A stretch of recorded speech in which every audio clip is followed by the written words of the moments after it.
in the semi-final match, if you have to face Vietnam or Thailand, which team do you think will have more difficult for Indonesia? We at first had to play Malaysia.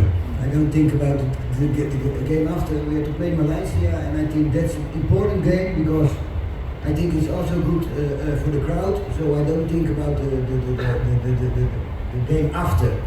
Malaysia is the most important at the moment, and that's the only what I want to think of.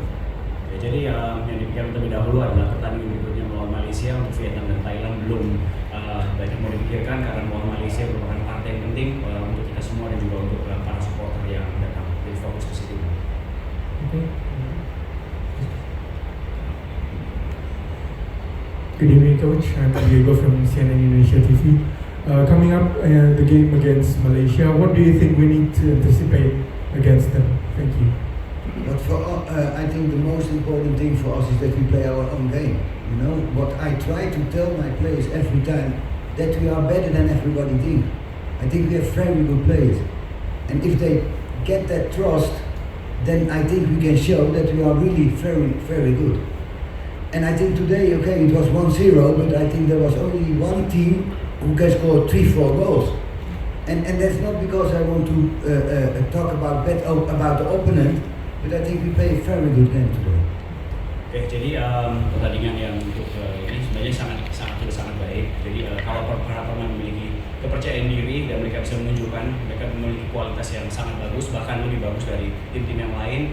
Tidak menyampingkan bahwa tim-tim yang lain jelek, cuma hari ini kita melawan Filipina hanya ada satu tim yang bisa membuat 3 atau 4 gol dan menguasai bola. Jadi kalau mereka bermain sesuai dengan pola training yang diberikan pelatih, kita akan berikan permainan yang sangat bagus. And that's also a very good team, because they have a lot of good players also.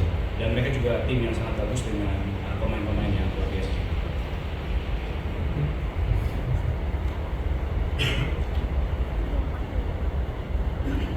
Selamat malam Coach Kira, saya Adi Wibowo. Coach, saya pengen tahu tentang regulasi pemerintahan di penyisian ke Piala AFF ini, apakah menggunakan selisih gol atau head-to-head lebih dulu? Sebab kita nggak melakukannya di situs AFC, situs ASEAN atau maupun yang lainnya. Itu yang pertama. Yang kedua, apa alasan Coach bahwa memasukkan Jens Alfa di babak kedua dan lebih memilih Hoki Chandra sebagai starter? Apakah ini bagian part of rotasi atau mungkin ada alasan yang lain? Terima kasih.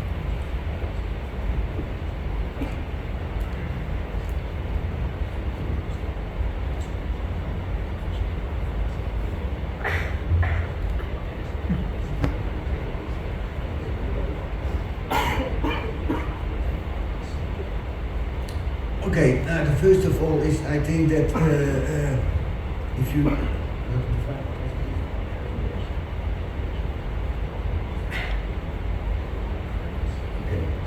to be honest, maybe it's stupid for me, but I don't know how the regulations are. I only want to play my game, and I don't want to think if we are on the same, and we have to win our next game, and that's the only way we have to think, and then we will see if it's enough. Because I think if you start to gamble and you think about things, I think it's never good. We have to only prepare ourselves to win in the next game, and I think that's the way we have to think to level up. So that's my only way to think also. Oke, jawaban yang pertama.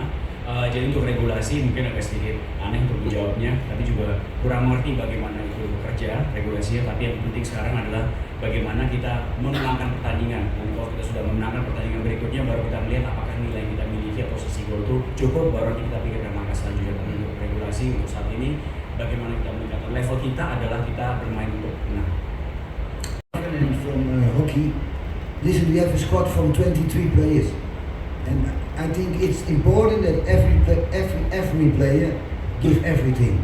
And I must say today, it was not only Jens Nave, there were a lot of players who come into the game and they give everything. And we know that hockey and Jens, we need them both. We need the squad, because he was not fit enough today. Now he played the second half.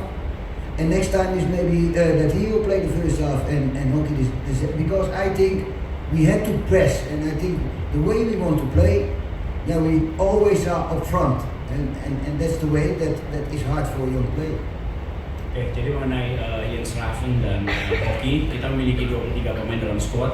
dan kita ingin agar semua pemain tersebut memberikan performa yang maksimal ya. Jadi ini bukan berarti satu diuntungkan atau enggak, tetapi hari ini memang Hoki kurang fit atau Jens kurang fit, jadi bermain terlebih dahulu kemudian mengganti. Tapi itu juga berlaku buat pemain-pemain pengganti lainnya masuk, mereka ketika masuk memberikan 100-200% untuk tim. Jadi itu sebenarnya diharapkan, jadi semua itu harus siap ketika dipanggil untuk bermain. Because I think what I think, you know, and if you look to the game, we talk about Hockey and we talk about Jens, but what do you think from Brendan and Ferrari and those guys?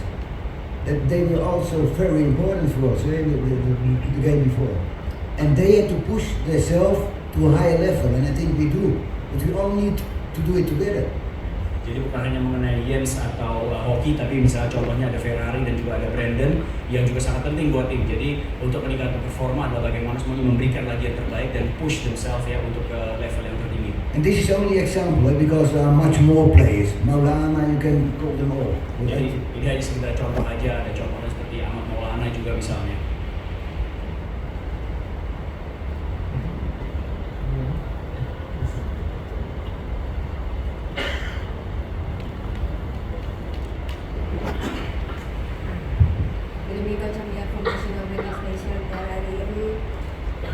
There's a few players that getting body contact with another players from Philippines. Is there any serious injury from the players of the team tonight? It's after the game. I think we will see tomorrow. But what I think is the most important is that we prepare ourselves for the next game. And I think after the game it's always difficult to say because I think they run and they give everything. So tomorrow we will see. And now they had to make a party together. There's a few times Arkan Fikri took a corner kick. Are you already give the specific job for Arkan Fikri for example to taking like but I think if you play with a team, everybody know the quality of the other players, you know. And Arkan I think he's really a top class player for me. I think if you can see a player like Arkan, I think he can also play on a big club. Because I think he got a lot of quality, but I think a lot of our players have it. But I think the most important thing is now the way to train with them. And Arkan is the corner, can take a corner, but so you have Kakan, you have Kadek, I can call many players who did well. And we need all to play in our own way. Oke, ya pertanyaan pertama mengenai benturan yang terjadi pada malam hari ini, memang kita akan melihat. Jadi nggak terlalu dipikirkan terlebih dahulu, kita akan melihat situasi malam hari ini dan besok dengan keadaan mereka, jadi belum bisa memberikan banyak jawaban hal tersebut. Yang penting kita fokus langsung pada pertandingan berikutnya melawan Malaysia pada hari ini, Senin. Yang kedua, mengenai Arkan, setiap pemain dalam sebuah tim mereka tahu kualitas dari pemain-pemain yang lain. Jadi untuk saat ini memang Arkan yang dapat kepercayaan itu, dan memang Arkan memang poin sangat-sangat bagus dari Coach Gerald juga. Jadi memang dia bisa bermain di klub yang besar. Tapi itu hanya satu contoh aja. Ada pemain-pemain lain dalam klub, misalnya ada Kadek yang bisa juga bermain. Jadi bisa dipanggil, termasuk Kakang juga. Jadi semua itu bisa dipanggil tergantung kebutuhannya. Jadi semuanya udah harus siap, dan sekarang kita berlatih dengan pemain-pemain yang ada, dan kita akan maksimalkan apa yang ada di sini. No, and I really mean, if you see today Hanan, you see Arjuna, you see Tony Fermancia, I think, what can we say about players? They give everything, and I think they play all really a top class game today. Ya, jadi ada lagi misalnya Hanan, ada Tony, ada Arjuna, mereka bermain dengan sangat bagus hari ini. Jadi ya itu mereka juga top player hari ini.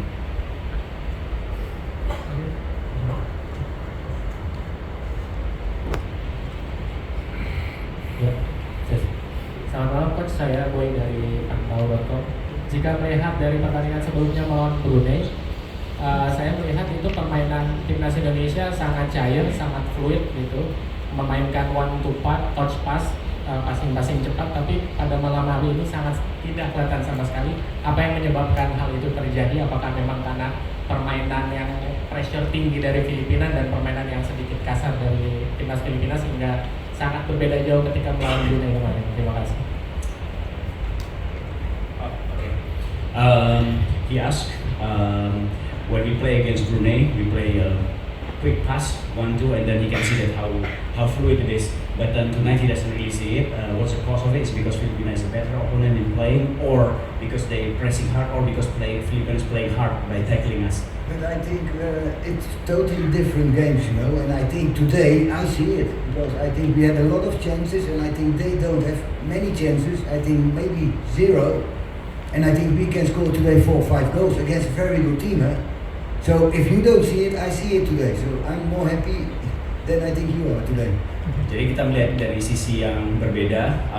Hari ini memang rekamannya sangat bagus ya, kita memiliki banyak chance, kita bisa membuat 4-5 gol. Di situ coach melihatnya mungkin Anda enggak katanya ya, tapi sebenarnya kita bermain dengan sangat baik hari ini.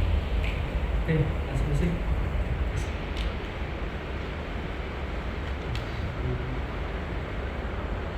Depan ini penyesalan akhir masih menjadi kendala meskipun sebelumnya menang 8-0 lawan Brunei. Terima kasih.